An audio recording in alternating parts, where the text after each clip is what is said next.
오늘 하나님께서 우리에게 주실 말씀은 마태복음 13장 31절에서 33절 말씀입니다. 마태복음 13장 31절에서 33절 말씀입니다.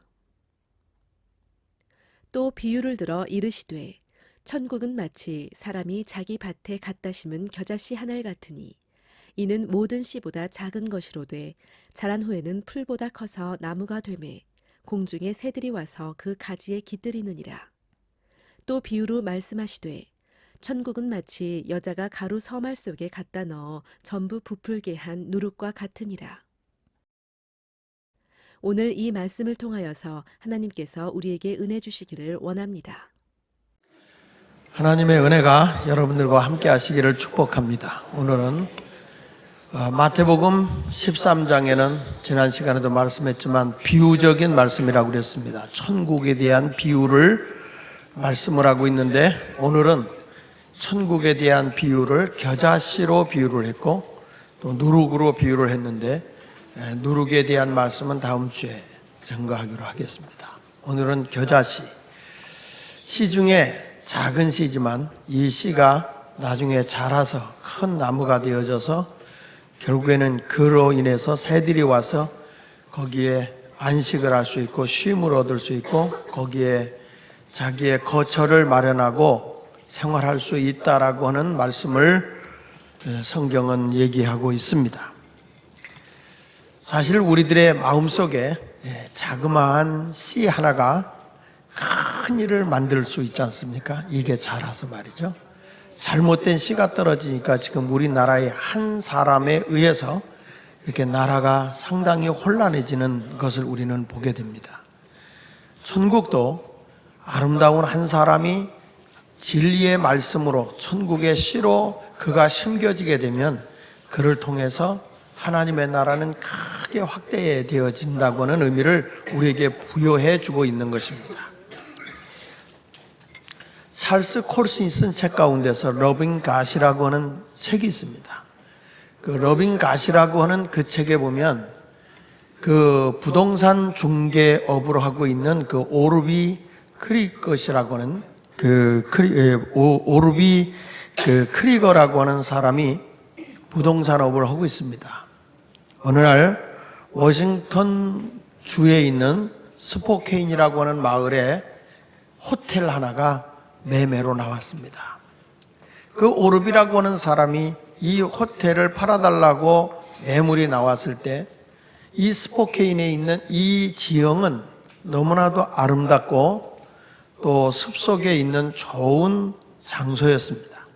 그래서 그는 이 호텔을 잘 운영하면 얼마든지 유명한 호텔이 될 수 있겠다 생각하고 매물로 나온 것을 다른 사람에게 공개하지 않고 이 부동산 업자인 오르비가 그걸 사버렸어요.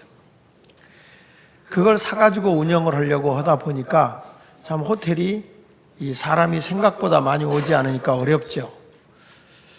그런데 그 호텔에 들어가서 자기가 크리스찬으로서 하나님을 예배하는 자로서 보니까 그 호텔에서 가장 수익을 많이 올리고 있는 게 바였습니다.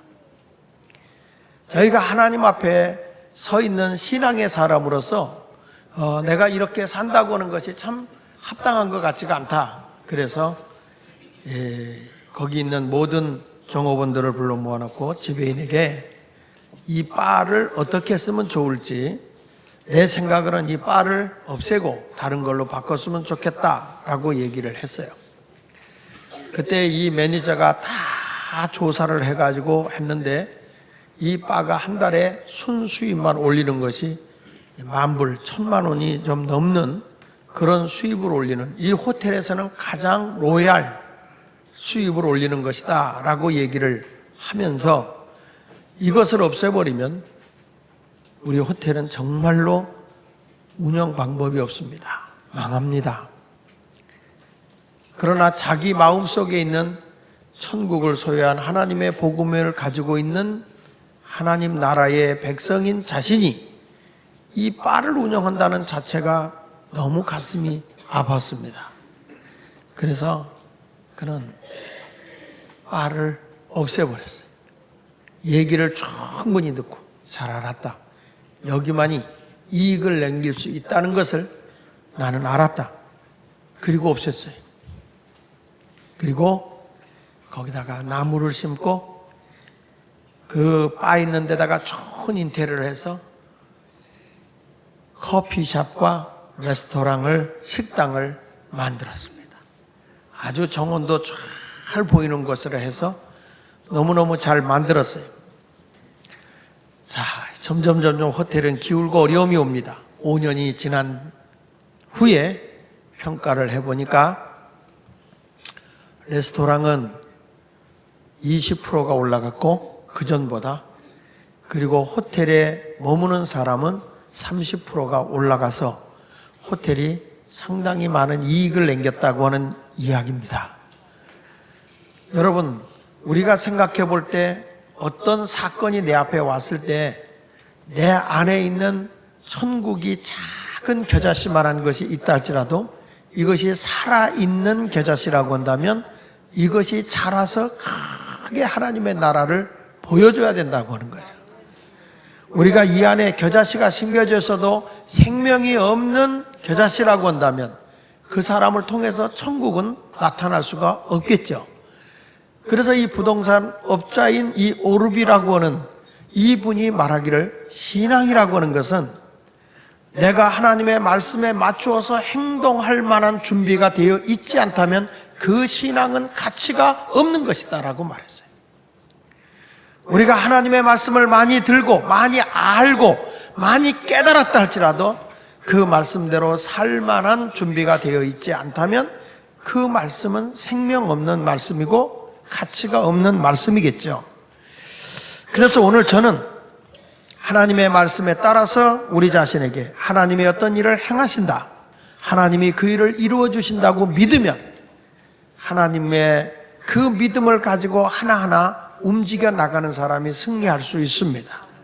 그리고 오늘 여러분들과 함께 은혜 받으려고 하는 말씀의 제목이 그래서 천국은 겨자씨와 같다 라는 말씀을 가지고 은혜를 받으려고 합니다.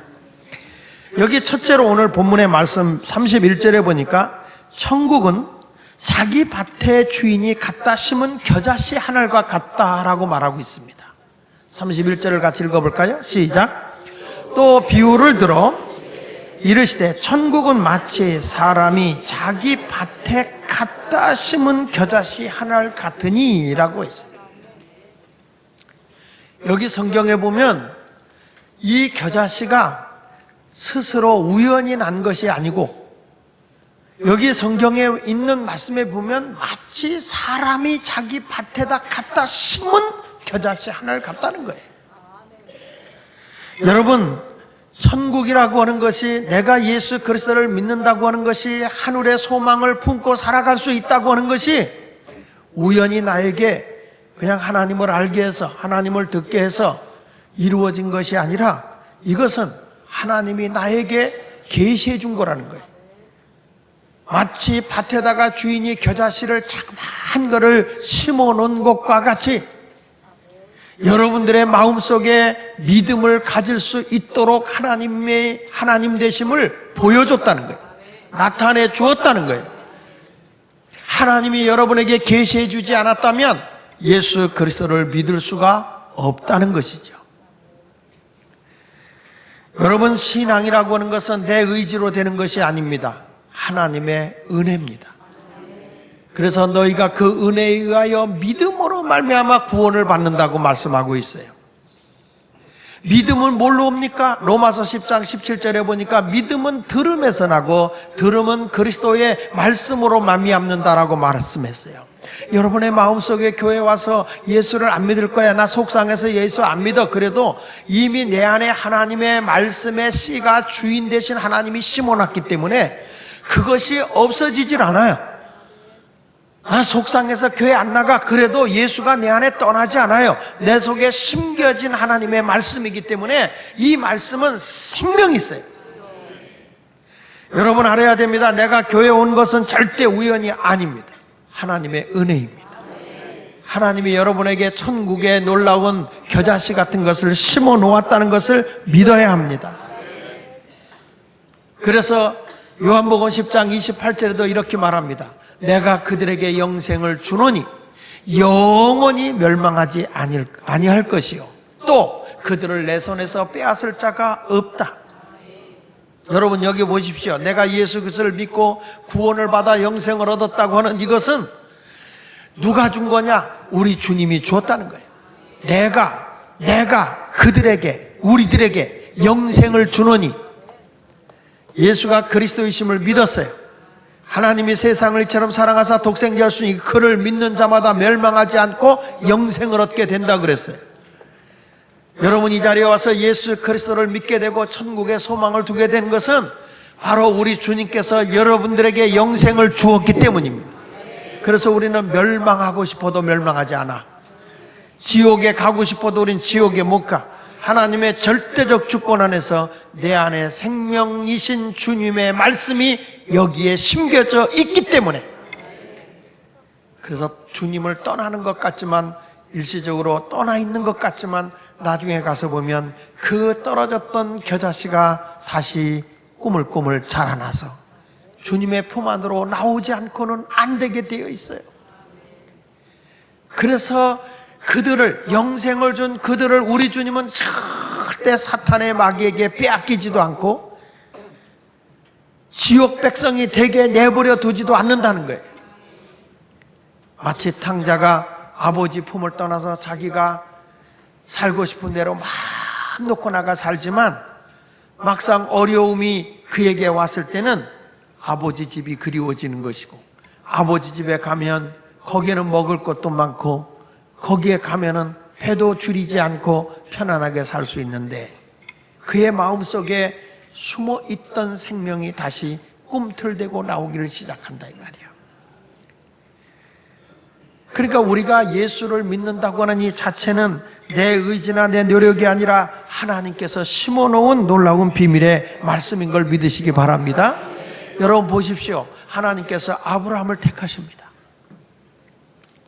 아브라함을 하나님께서 부르시고서는 아브라함아, 내가 너를 복의 근원이 되게 해줄 것이니 너는 본토 친척 아버지 집을 떠나라는 것입니다. 그때 아브라함은 뭐라고 그래요? 내가 여호와의 말씀을 쫓아갔다는 거예요. 갈 바를 알지 못하고 여호와의 말씀을 따랐다는 거예요. 그의 마음에 하나님의 말씀이 심겨지니까 환경을 뛰어넘어서 그는 하나님의 말씀을 따라갔고, 하나님이 그에게 심겨준 그 씨앗대로 그는 믿음의 조상이 되고 복의 조상이 된 거예요. 성경은 그런 내용이야. 다 성경에 보면 그냥 자연인으로 버림받고 멸망할 수밖에 없었던 사람인 것 같은데 우리 하나님이 심어놓은 거예요. 여러분의 마음밭에 주님의 나라인 천국의 겨자씨를 심어놓은 것과 같다는 거예요. 모세가 어려서 젖 먹일 때 엄마가 그를 젖 먹이면서 너는 민족의 지도자가 돼야 되고 너는 우리 민족을 애굽에서 구원해내는 지도자가 돼야 된다고 엄마가 기도하면서 가르쳤어요. 그러나 그가 자유적으로 자기 의지로 로마의 군인이 자기 백성을 괴롭힐 때 그를 죽인 것 때문에 오히려 불이익을 당하고 도망을 가게 되잖아요. 40년 동안 광야에서 어머니가 자기에게 심어줬던 것은 다 끝났다라고 생각하고 목동으로 생활하고 있던 80세가 되던 해에 하나님이 다시 그를 찾아와서 말씀을 줍니다. 모세야, 너는 애굽으로 가서 바로 왕 앞에 서라. 그리고 내 백성을 이끌고 나와라. 어렸을 때 어머니가 하나님의 은혜로 심어놓던 민족의 지도자, 그것을 누가 다시 하나님이 자라게 하고 있느냐? 겨자씨는 생명이 있기 때문에 하나님이 다시 그에게서 분출되게 만드는 거예요. 자기는 안 하겠다, 못 하겠다, 할 수 있는 사람이 아니다, 능력도 없다, 자꾸 빼고 있지만 하나님은 그에게서 더욱 이 겨자씨 같은 것들이 우미 돋고 싹이 나게 하시더라 이 말이에요. 마침내 우리 하나님은 모세에게 능력을 주고 바로 왕 앞에 서게 하고 하나님의 표적과 기적을 행해서 이스라엘 백성을 애굽에서 이끌고 나오는 위대한 지도자가 되게 하셨던 걸 볼 수 있잖아요. 오늘도 우리 주님은 이 땅에 오시면 제일 먼저 뭐 할까? 크게 어떤 일을 이루려고 하기보다는 겨자씨를 먼저 심을 거예요. 우리 예수님께서 12제자를 택하시고 그들에게 소명을 주면서 하늘나라를 심어주기 시작을 합니다. 세리요, 그 당시에 죄인들이라고 하고 천한 직업을 가지고 있는 어부들이지만 그들 마음속에 숨겨진 작은 천국의 겨자씨가 여러분 세상을 바꿔놓는 거예요. 세상을 변화시켜 놓는 거예요. 이것이 저는 겨자씨라고 생각을 해요. 여러분 생각해 보십시오. 12의 혈류병을 앓는 여인이 자기도 모르게 날아다니는 겨자씨가 자기 마음밭에 떨어진 거예요. 예수 앞에 나가면 자기 병도 고침받을 수 있다는 거예요. 그래서 그는 믿음을 가지고 사람 많은 데 가서는 안 되는 법을 어겨가면서 사람이 많은 데를 비집고 가서 예수님의 옷자락에 손을 대는 순간에 그의 혈류의 근원이 말라버렸어요. 그가 무슨 예수님을 직접 만나서 능력을 받았다든지 영적 체험을 했다든지 무슨 어떤 큰 그 성령의 불을 받았다든지 없어요. 그런 거. 그냥 지나가는데 하나님의 말씀이 들린 것뿐이에요. 예수 그리스도에게 나가면 어떤 병이든지 고침받는다는 거예요. 그런데 그 속에서 믿음이 자라는 거예요. 환경이 보이질 않아요. 부정된 여인으로서 사람 많은데 갈 수 없다는 것이 그 나라의 법이지만은 그러나 그는 예수 앞에 나가면 내 병이 날 수 있다는 생명이 더 강하게 나타났어요. 성경은 이렇게 말하잖아요. 마태복음 17장 20절에 이렇게 말합니다. 너희 믿음이 적은 까닭이다. 진실로 너희에게 이르노니, 다 같이 한번 읽어보세요. 만일 너희에게 믿음이 겨자씨 하늘만큼만 있어도 이 산을 명하여 여기서 저기로 옮겨져라 해도 뭐 할 것이요? 옮겨질 것이요. 너희가 못할 것이 없다는 거예요. 여러분, 겨자씨만한 믿음이 내 안에 있기만 해도 이 겨자씨는 생명이 있는 거예요. 이 겨자씨만한 믿음만 있어도 내가 이 산을 명하여 저리로 옮겨져도 옮겨질 것이고 내가 할 수 없는 일이 없다. 그렇게 아멘 해가지고는 다 할 수 없는 일만 생겨요. 내가 할 수 없는 일이 없다. 자, 이 말씀이 와 닿았을 때는 나가는 거예요. 12의 혈류병 여인이 나가는 거예요. 뛰어나갔어. 겨자씨만한 믿음이야. 그런데 예수님의 옷자락에 손을 대는 순간에 그에게 능력이 나타났어요. 이 산이 옮겨지는 것처럼 자기 몸으로 감당할 수 없는 혈류의 병이 12년 동안 앓고 있던 병이 없어져 버렸어요. 그의 몸에서 옮겨졌어요. 보십시오. 여기서 저기로 옮겨지라 하면 옮겨질 것이요 너희가 못할 것이 없다. 예수님께서 혈류병 여인을 보고 뭐라고 그래요? 딸아, 내 믿음이 너를 구원했다. 딸아, 내 믿음이 너를 구원했다. 그 여인에게 심겨진 겨자씨는 자기가 갖다 심은 게 아니에요. 여러분, 교회 다니면서 내가 믿음을 갖고 싶어서 믿어지는 게 아니에요. 주님의 은혜가 내게 왔을 때 믿어지는 거예요. 그래, 나도 이거 될 수 있어, 할 수 있어, 이런 믿음이 생겨나는 순간에 기적이 일어나는 거예요. 겨자씨만한 믿음, 야, 너같이 적은 믿음이 아니에요. 그 속에서 겨자씨만한 믿음이라도 그것이 운이 돋기 시작하면 새로운 변화를 가져오게 된다고 하는 것을 꼭 믿어야 합니다. 오늘 말씀은 그거예요. 천국은 그런 거다. 내 안에 작게 있는 것 같아도 이것이 엄청난 능력을 가져올 수 있다는 거예요. 우리는 흔히 그런 얘기예요. 아유, 나에게는 특별한 신유의 능력이 없어, 병고침의 은사가 없어요. 아니야. 여러분, 성경에 보면 예수님이 내가 신유의 능력이 있으니까 내가 내 병을 고친다 그러잖아요. 내 믿음이 너를 구원했구나. 내 믿음대로 될지어다. 내 속에 있는 믿음이 능력을 가져오는 거예요. 내 속에 있는 그 믿음이 하나님의 기적을 끌어오는 거예요. 누구 때문에 되나? 그래서 신앙생활은 사람을 쫓아다니면 망하는 거야. 내 안에 은혜가 오기를 간구해야 되는 거예요. 하나님의 사랑이 내 안에 오기를 간구해야 되는 거예요. 하나님의 말씀이 내 속에서 믿어지게 해달라고 기도해야 되는 거예요. 오늘도 살아계신 하나님이 여러분과 함께 하니까 은혜는 누가 주는 거냐? 주님이 주는 거다. 오늘도 여러분의 마음을 확 열고 주님 나에게 은혜를 내려주십시오. 주님의 말씀이 내 안에 심겨지게 해달라고 주님 앞에 간구하시길 바랍니다. 내가 갖다 심는 거 아니에요. 주인이 갖다 심은 거예요. 여러분들이 예수 믿은 건 은혜예요. 그래서 사도 바울은 고린도전서 15장 10절에 나의 나 된 것은 하나님의 은혜로 된 것이다 그럴 거예요. 하나님의 은혜가 아니면 이 자리에 올 자가 어디 있겠어요? 아버지께서 이끌지 않으면 아무런 내게 올 자가 없는데, 여러분들이 이 자리에 와서 장하길 목사의 말을 들으러 왔겠어요? 하나님의 말씀을 들으러 온 것이지. 그러니까 믿음의 주여 온전케 하시는 예수만 바라보고 주님의 발자취를 따라가는 성도들이 되시기를 축복합니다. 신앙생활하면서 보니까 교회 안에서도 우리 목장에 난 누가 좋아서 사람 쫓아다니는 건 참 신앙의 마이너스예요. 나는 주님을 사랑하기 때문에, 나는 주님을 믿는 믿음이 있기 때문에 하나님의 영광을 위해서, 하나님의 나라를 위해서 내가 열심히 일하겠습니다. 이런 신앙의 바탕이 제대로 있을 때 능력이 나타나는 것이지, 누구 때문에 쫓아다니는 신앙은 다 병드는 거예요. 다 병드는 거예요. 사람 따라다니지 말란 말이에요. 주님만을 바라보고 나갈 수 있는, 믿습니까?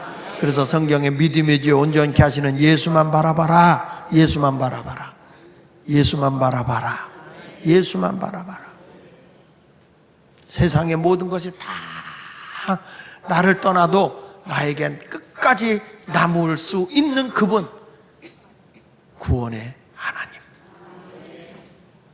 그분만을 내 속에 단단히 뿌리를 내리고 심겨지는 여러분이 되시기를 축원합니다. 두 번째 가서는 이 겨자씨는 뭐냐? 그랬더니 이 겨자씨는 작게 시작하지만 크게 확대되는 거예요. 커지는 거예요. 자라는 거예요. 자라는 거예요. 천국은 작아 보이는데 굉장히 크게 나타나는 거예요. 따라합시다. 작게 시작해서 크게 된다.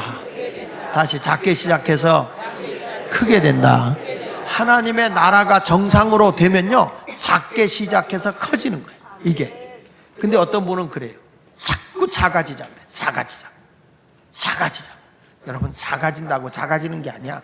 살아있는 생명은 작은 것이 커지는 거죠. 예수님과 제자들은 작은 자였어요. 아무도 거들떠보지도 않았어요. 목수의 아들이었어요. 천한 자였어요. 어부들이었어요. 보잘것없었어요. 아무도 그 당시에 관심도 두지 않았어요. 그런데 여러분, 예수님이 떠나가고 난 뒤에 12제자가 로마를 기독교 국교화시켜 버렸어요. 예수 믿는 사람을 핍박하고 조롱하던 사람들이지만은 그들이 심어놓은 이 하나님의 복음의 씨가 나중에 지나가서 로마를 변화시켜 놓더라고요. 로마를. 기독교인들이 그런 변화를 가져와요. 이 복음이 들어간 곳이 영국이 변화가 일어나기 시작해요. 영국이라는 것이 뭐 조금 변화된 게 아니라 모든 정치, 경제, 문화까지도 다 바꿔놔요. 역사적으로 보면 쭉 보면 이 프랑스에서부터 일어난 기독교인들이 유구노라고 그래요. 개혁적인 신앙을 가진 유구노라고 하는 개혁주의자들이 그 당시에는 이 프랑스라는 데서 뭐 장사를 한다든지 이런 거는 천한 것이라고 여겼어요. 금융산업이라든지 이런 건 천한 직업이라고 그랬어요. 근데 기독교의 개혁적인 신앙을 가지고 있는 사람들이 유구노시라는 사람인데, 이제는 무역도 해야 된다, 금융산업도 해야 된다, 이런 것을 가지고 막 기술력을 가지고 막 연구해서 얘기를 하니까 그 기독교인들이 뵈기 싫은 거예요. 그래서 그 유구노라고 하는 기독교인들을 모아놓으니까 이거 무슨 일이, 좋은 일이 생길 거다 갔더니 기독교인들을 그 당시에 학대를 하고 죽이잖아요. 그래서 그 당시에 엑소더스가 일어나요. 이 유구노시라고 하는 이 개혁적인 신앙을 가지고 있었던 기독교인들이 영국으로 막 이민을 옵니다. 영국으로 이민을 오니까 영국에서 이분들의 것을 다 받아주는 거예요. 면세를 주고 거할 수 있도록 해주고, 이 사람들에 의해서 새로운 비즈니스 사업을 할 수 있게 하고 금융산업을 만들기 시작하고, 그러다 보니까 이들에서 이제 이 포가 만들어지는데, 이 철로다가 포를 만드는 그런 일들이 일어나기 시작하게 되고, 방직업이 살아나기 시작하고, 이러면서 영국이라는 나라가 엄청난 경제를 가져오는, 경제 변화를 가져오는 거예요. 그걸 이렇게 독일이 보고 있다 보니까 이상하다, 우리하고 비슷하게 살던 나라인 영국이 어마어마하게 잘 사네. 그 이유가 뭐냐? 그리고 조사해 보니까 프랑스에 온 개혁적인 성격을 가지고 있는 기독교인들에 의해서 이루어진 거예요. 그래가지고 이 독일도 저들의 이민자를 받아주면서 학교를 무료로 다니게 하고, 그리고 저들에게 주택을 주고 세금을 주고, 그래서 그들에게 자그마치 200만이라고 하는 어마어마한 유구넛이라는 사람들이 몰려들어요. 그것이 독일을 기계산업화 시킨 거예요. 기계산업화. 지금도 기계하면 어디요? 답은 독일이요. 기계 그리면 어디요? 그렇게 한 기독교인들에 의해서 이런 변화가 일어나는 거예요. 여러분과 복음이 전해진다고 하는 그것은 그냥 우리의 영적인 것만이 아니라 문화도 경제도 변화를 가져오는 거예요. 이것이 기독교의 문화인 거예요. 기독교의 문화. 이 영국에서 있었던 이 사람들이 자꾸 이게 산업화가 되고 너무 세속화가 되어 버리니까 하나님 중심으로 살아보자, 그래서 청교도들이 미국으로 건너온 거 아닙니까? 미국으로 건너와서 자본주의를 만들어내는 거예요. 나는 여러분에게 말씀드리는 것은 이렇게 기독교의 작은 무리들이 들어가서 세상을 크게 바꿔놓는 거다. 아멘, 안 오네. 여러분, 미국의 선교사가 한국으로 건너왔잖아요. 한국으로 건너왔을 때 1885년 4월 5일 날 아펜젤러 선교사하고 언더우드 선교사가 인천 제물포에 도착을 하잖아요. 이 아펜젤러 선교사하고 언더우드 선교사가 1885년 4월 5일 날 한국 땅에 와서 복음을 전하는데 극히 미미하고 극히 약했어요. 그러나 여러분, 지금 131년이 지난 지금에 와서 한국에 이렇게 크게 기독교가 확대될 것이라고 믿은 사람은 그 당시에 아무도 없었어요. 작은 사람 하나가 온 것이 충성되게 열심히 사역을 할 때에 이것이 점점 자라서 큰 일을 이루게 되는데, 지금 한국의 선교사들이 세계에 나가서 생명을 바쳐가면 하고 힘든 자리에 나가서 복음을 전하지만 그것들이 나중에 자라서 얼마나 그 나라를 바꿔놓을지는 아무도 모르는 거예요. 여러분, 작게 시작해서 크게 이루어지는 것 믿으시기 바랍니다. 중국이라는 나라가 이 기독교인들이 이렇게 엄청나게 많아진 이유가 그 핍박을 무릅쓰고 허드슨 테일러가 중국의 선교사로 가서 복음을 던진 거예요. 그 허드슨 테일러가 복음을 들고 그곳에 가서 전했더니 지금에 와서 그렇게 핍박을 당하고 그렇게 멸시를 당해도 기독교인이 점점 느는 거예요. 점점 느는 거예요. 생명은 멈춰 있질 않아. 점점 우거지고 확대되어지고 퍼져나가는 것입니다. 할렐루야. 인도 같은 나라도 그 얼마나 힌두교가 강한 지역 아닙니까? 그런데 거기에 기독교인들이 그렇게 많잖아요. 인도에. 그럼 누구에 의해서 그렇게 됩니까? 물론 도마가 그쪽 인도로 선교를 갔다고 하지만 나중에 선교사로 그곳에 가서 하나님의 복음을 크게 전했던 사람이 누구냐? 윌리엄 캐리라고 하는 선교사예요. 윌리엄 캐리라고 하는 선교사는 인도로 건너가서 인도의 복음을 전하게 됐는데, 대부분의 사람들은 대수롭지 않게 여기고 그까짓 거 이렇게 여겼지만 그것이 여러분 크게 확대되어지는 거예요. 나 하나가 예수를 믿어서 뭐가 되겠냐 그러지만 여러분 때문에 가족이 예수를 믿게 되고 자녀들이 예수 믿게 되면 이들을 통해서 얼마나 세상을 바꿔놓을지 아무도 몰라. 아무도 몰라. 제가 살던 고향이 인천 앞바다 대부도예요. 대부도에 조그만 시골교회에 계신 목사님이 최은덕 목사님이셨어요. 먹고 살기도 힘들어서 토끼를 키워가면서 털을 깎아서 팔고 그렇게 고생하면서 생활을 하셨어요. 그 목사님이 복음을 전하고 또 복음을 전하고 했는데 그 당시에 교인들이 많이 모여봐야 30명이야. 먹고 살기도 어려워. 주일학교 애들이 거기서 자라서 막 까불고 놀고 하긴 했죠. 근데 지금에 와서 보면 그 교회 출신의 목사들이, 대부도 출신들의 목사들의 모임이 열리는데 84명이 모여.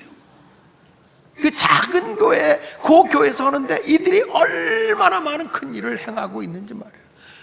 유명한 목사님들도 많아. 여러분 그분들 모여서 같이 얘기하면, 우리 교회도 왔다 갔거든요. 우리 교회도 그분들 와서 같이 식사하고 했는데 그분들이 뭐라고 얘기하는 거 아니?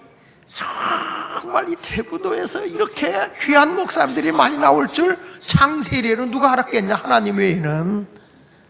여러분, 우리 아이들에게 복음이 전해질 때 얼마나 큰 일을 행할지 모르는 거예요. 우리 아이들이 주일학교를 가르치고 우리 선생님들이 가서 수고하고 애쓰지만 그 복음의 씨앗이 떨어져서 얼마나 큰 일을 행할지는 그건 하나님만 하죠.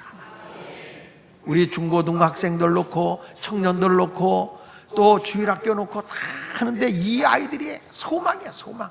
이 아이들이 정말 소망인 거예요. 얘들의 복음이 귀하게 모셔야 돼. 선생님들 이까지 것들이 그냥 그러지 말고 얼마나 귀한 존재인지 몰라. 너무 귀한 거예요. 너무 귀한 거예요.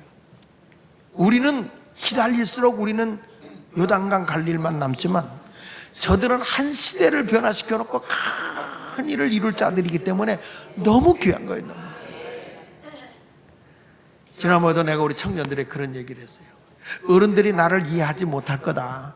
근데 너희들 시대 때를 좀 생각해보고 교회를 더 좀 크게 세상을 향해 열었으면 좋겠다. 세상을 향해서 더 좀 크게 열고 너희들이 하나님의 복음이 자연스럽게 전해질 수 있도록 너희들의 교회 아니냐, 너희들이 교회를 이끌어야 되지 않겠냐. 청년들과 함께 차를 나누면서 그 얘기를 한 적이 있어요. 너희들이 엄마 아버지를 설득해라. 목사님으로는 설득이 안 되니까 너희들이 설득을 해라. 저들에게 작은 씨가 떨어져서 큰 일을 행하시는 하나님을 우리는 믿어야 할 줄로 믿습니다.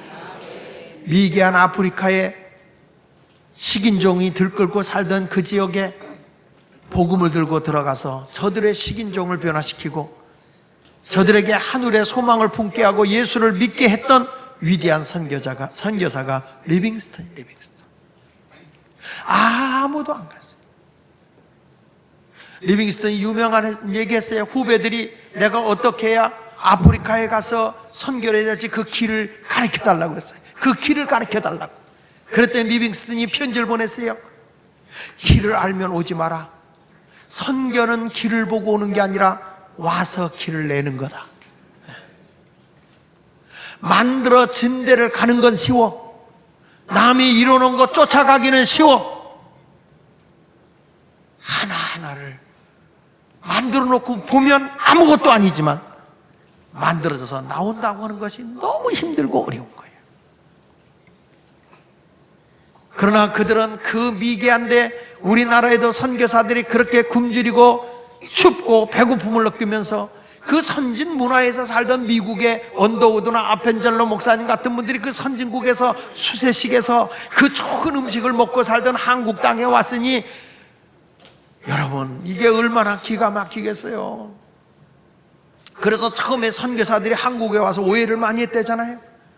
이렇게 지저분하게 살고 막 파리가 날아다니고 구더기가 날아가고, 옛날에는 우리도 건강이 좋지 않아서 우리 초등학교 다닐 때만 해도 피부병이 그렇게 많고요, 머리는 왜 그렇게 땜통이 많았는지, 여기에 막 버진 같은 게 나고 머리가 막 나고 그걸 땜통이라고 했어요. 땜통. 그리고 왜 머리를 깎고 놓으면 여기 소똥이 새까맣게 앉아 있는지, 이거 요즘 애들은 이해 못할 거야. 그 안에 그냥 머릿속에 이게 시커멓게 앉은 걸 소똥이라고, 소똥. 그런 것들이 아니라 그거 부모님들이 맨날 이거 긁어주고 말이야. 그거 왜 그렇게 피부병도 많고, 옛날에는 왜 그렇게 그런데 그러한 나라에, 이런 나라에 선교사가 들어온 거야. 선진국에 사는 사람들이. 뭐가 부족해서? 하나님의 나라를 심어주기 위해서. 그분들은 뭐예요? 앞으로 이 겨자씨가 자라서 세상을 바꿔놓을 걸 믿기 때문에. 그래서 그분들을 와가지고서는 우리나라 배움이 없는 사람들을 배우게 하고 가르치고 미국으로 유학을 보내고 신학문을 배우게 하고 의술을 배우게 하고 이래가지고 우리나라에 학교를 세우고 말이죠. 병원을 세우고 이런 일을 해서 한국이 이렇게 맡겨진 거예요. 한국의 신학문이 여러분 불교에서 나온지 아세요? 한국의 이 신의술이 불교에서 나온지 아십니까? 기독교를 통해서 온 거예요. 이 나라의 이 문화가 바뀌어진 것이 딱 기독교에 의해서 이루어진 거예요. 다 해놓으니까 길 닦고 놓으니까 이상한 게 먼저 가서 그렇지. 우리는 하나님의 은혜가 너무 감사하잖아요. 이런 선교사들이 와가지고 그 못 살던 이 나라에 와서 복음을 전해주니 그분들이 너무 고맙고 감사하는 거예요. 그래서 선교사가 한국에 와서는 처음에 와서 그랬다는 거예요. 한국 사람이 지저분한 줄 알았는데 옷도 막 헤어진 거 입고 지저분한 줄 알았는데 한국 사람이 너무 깨끗하더라는 거예요. 그래서 자기는 한국 사람은 백의 민족이라는 걸 알았다는 거예요. 어우, 한국 사람 참 깨끗합니다. 뭐가 깨끗하냐? 그 하얀 쌀을 빡빡 닦아 먹더라는 거예요. 하얀 쌀을 깨끗이 닦아서 그걸 먹는데 먹다가 지저분하니까 또 물로 빨아서 헹궈서 먹더라는 거예요. 물 말아 먹는 걸 보고 밥을 빨아서 먹는다고. 한국 사람 너무 깨끗하다. 자기들이 미국 사람들만 만나면 한국 사람 대단한 사람들. 먹는 걸 얼마나 깨끗하게 먹는지 모릅니다. 그러다가 얼마 있다가 이분들이 충격을 받아. 어우, 한국 사람 깨끗한 줄 알았는데 지저분합니다. 왜 지저분합니까? 그 깨끗하게 닦은 물을 마시더라고요. 우리의 문화를 모르니까, 이해를 못하니까 그런 거지만, 그런데 이렇게 미개한 우리나라에도 하나님의 복음이 들어와서 예수를 많이 믿게 돼서 얼마나 감사해요. 그래서 히브리서 12장 1절에 히브리 기자가 이렇게 말한 거예요. 다 같이 한번 읽어보세요. 시작. 이러므로 우리에게 구름같이 둘러싼 허다한 증인들이 있으니 그랬잖아요. 여러분 천국에 가보면요, 인종차별 다 넘어서 어마어마한 사람들이 이러한 작은 겨자씨 하나를 통해서 엄청난 열매가 맺어진 것을 느끼게 될 거예요. 그래서 다시 한번 읽어보세요. 시작. 이러므로 우리에게 구름같이 둘러싼 허다한 증인들이 있으니 모든 무거움과 얽매이기 쉬운 죄를 벗어버리고 인내로서 우리 앞에 당한 경주를 경주하며, 그 다음 뭐라고 그랬어요? 믿음의 주여 또 온전케 하시는 누구만 바라보자고? 예수만 바라보자. 그는 그 앞에 있는 기쁨을 위하여, 그 앞에 있는 기쁨을 위하여, 그 앞에 있는 기쁨을 위하여 십자가를 참으사 부끄러움을 개의치 아니하시더니 하나님 보좌 우편에 앉으셨느니라. 엄청난 하나님의 영광을 바라보면서 생활하고 있는 거예요. 천국은 이와 같은 거예요. 작게 시작해도 크게 되는 것이다. 오늘도 여러분 이런 놀라운 것을 믿고 생활하시기 바랍니다. 고린도전서 3장 7절에도 이렇게 말하잖아요. 그런즉 바울이 한 얘기요, 심는 이나 물주는 이는 다 아무것도 아니다. 우리가 복음의 씨가 심겨진 그 주님에 의해서 심겨졌을 때 제가 설교를 하고 우리가 기도하고 열심히 하는 건 이건 뭐냐? 물 주는 거거든. 근데 그걸 자라게 해서 열매를 크게 맺게 하는 분이 누구냐? 하나님이다. 믿으시면 아멘. 1637년 잔 하버드라고 하는 사람이, 요한 하버드라고 하는 사람이 영국 청교도 목사님이세요. 이 목사님이 큰 꿈을 갖습니다. 내가 목사지만 법률가가 되고 신학자가 되고 그리고 내가 과학자가 되어보겠다. 목사지만. 그래서 다양하게 폭넓은 그런 하나님 나라 사역을 좀 해봐야 되겠다 라고 생각을 하고 이분이 미국으로 유학을 떠납니다. 미국으로 가가지고 그가 귀한 책들을 많이 사요. 그래가지고 그 책들을 다 모아놓고 있다가 그가 건강을 추스리지 못해서 폐병으로 죽어가게 됩니다. 살 수가 없게 됐습니다. 그 사람은 그 당시에 뉴턴 칼리지라고 하는 대학을 찾아가서 자기가 법률가가 되고 과학자가 되고 신학자가 되려고 모아놨던 아주 귀한 책 300권을 그 학교에다가 기증을 합니다. 기증을 하면서 뭐라고 얘기하냐면, 저는 이 꿈을 이루지 못하고 죽지만 이 학교가 위대한 법률가도 나와서 세상의 약한 자의 변호를 해주시고 억울함을 당한 사람들의 억울함을 풀어주는, 정말 사회를 위해 봉사하는 법률가가 나오는 학생들을 키워줬으면 좋겠고,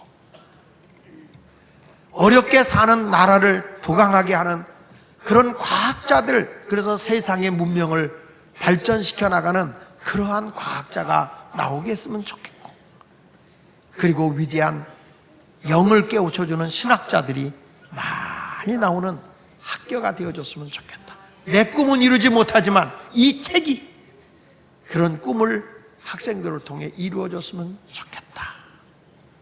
그렇게 간청을 하고 그 귀한 책을, 그 장서들이야 귀한 책들을 학교에다가, 이렇게 얇은 책들이 아니라 장서인데 굉장히 좋은 책들을 그 학교에다가, 뉴턴 대학에다가 기증을 해요.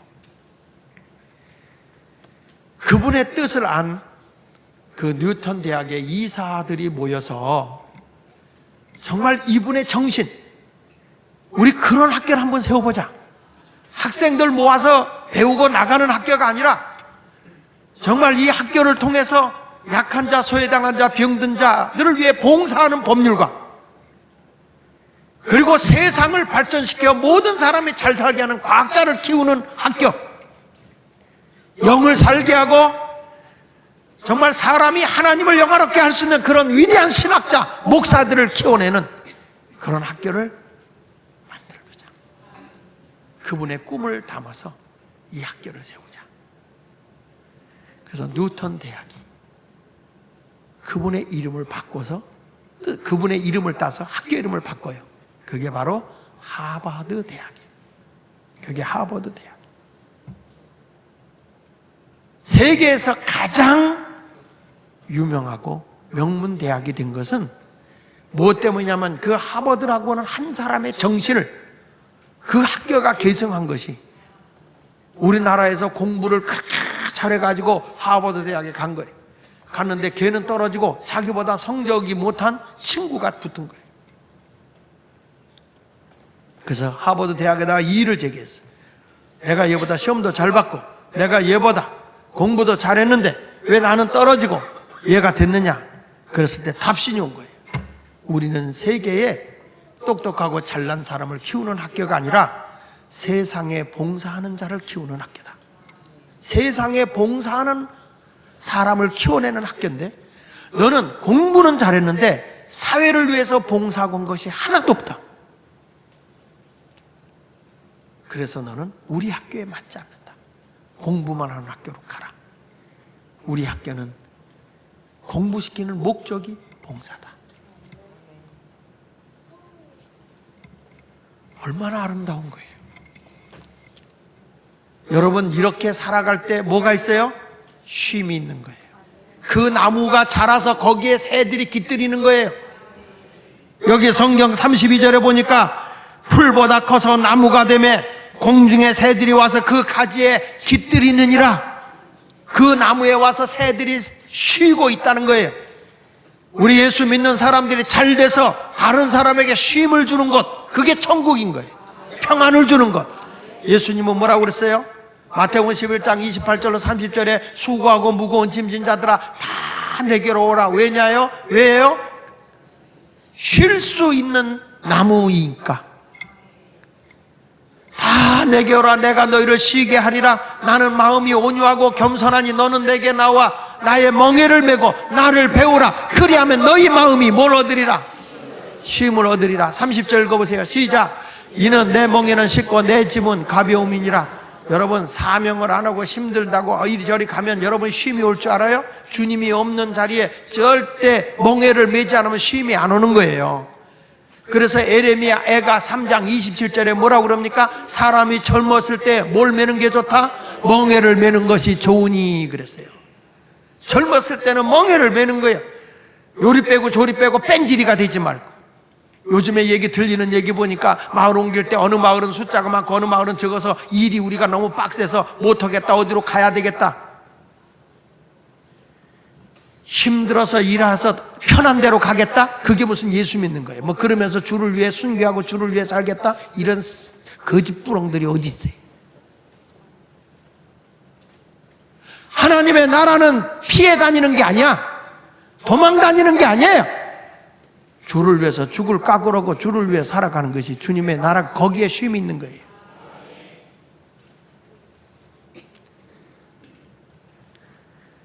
삭개오가요, 돈도 많고 모든 거 명예도 없고 다 얻었어요. 그가 쉼이 있었나요? 너무 괴로운 거예요. 그래서 그가 어디를 갑니까? 그가 너무 괴로워서 예수님의 쉼이 주는, 예수님이 있는 곳을 보러 갔더니 안 보여. 그래서 뽕나무에 올라가죠. 뽕나무에 올라가서 예수님을 만나는 순간에 그가 참된 하늘의 안식과 평안을 얻는 거예요. 여러분도 뽕나무에 올라가는 사명을 가졌으면 좋겠어요. 삭개오가 내가 되길 바랍니다. 어느 목사님이 설교하다가 실수를 해가지고 니고데모가 뽕나무에 올라갔다고. 니고데모가 뽕나무에 올라가는데 교인들은 그래도 알아듣잖아요. 아, 목사님이 실수하고 있구나. 그래도 계속 니고데모니까 뒤에서 사모님이 그래도 못 알아들어. 그런데 목사님이 참 있다, 왜 저 사람이 저러나 하는데 니고데모 하는데 보니까 아이고, 자기가 말을 잘못하고 있는 거야. 그러니 지금까지 한두 번 한 게 아니라 계속 니고데모 하니까 이 목사님이 재치가 있어요. 여러분, 그래서 니고데모가 참 거기서 예수님을 바라보는데 뒤늦게 헐떡거리고 삭개오가 쫓아왔어요. 삭개오가 쫓아오더니 니고데모를 향해서 야, 거기 내 자리야, 내려와. 그래서 바꿨습니다. 그래서 뽕나무는 삭개오가 올라갔습니다. 그랬다는데, 누군가가 남이 내 대신에 올라가서 그 사람이 거기를 보고 있는 것, 거기서 안식을 얻는 게 아니라 내가 주님의 원하는 자리에 가서 사역을 감당할 때 평안함이 있는 거예요. 여러분, 힘들고 피곤해서 사역을 내려놓으면 여러분 스스로 마음이 불편해. 주의 일을 해보신 분은 알아요. 주의 일을 하다가 내려놓으면 편안할 것 같은데 자기 자신이 불편해요. 신앙이 커지지를 않아요. 그래서 이런 생각이 들어. 내가 이 교회를 나와야 되나? 왜 그렇죠? 쉼이 없는 거예요. 하나님의 나라 일은 내가 신앙이 자랄수록 사역을 안 할 수가 없어요. 그 자리에 올라가서는 내려오면 안 돼. 주님을 만나야지. 힘이 어렵다고 내려놓으면 여러분 신앙 절대 안 자라요. 여러분 교회 힘들어져요. 쉼이 없기 때문에 불편해. 하나님 나라 일을 최선을 다해서 잘하는 멍에를 메는 게 쉼이에요. 그 정도 자라가는, 작은 믿음이 그 정도 자라가는 여러분 모두가 되시기를 예수 이름으로 축원합니다. 천국은 생명 있고 자라는 것이고 쉼을 주는 것이다. 그런 겨자씨 같은 신앙을 소유한 여러분 모두가 되시기를 예수 이름으로 축원을 드립니다.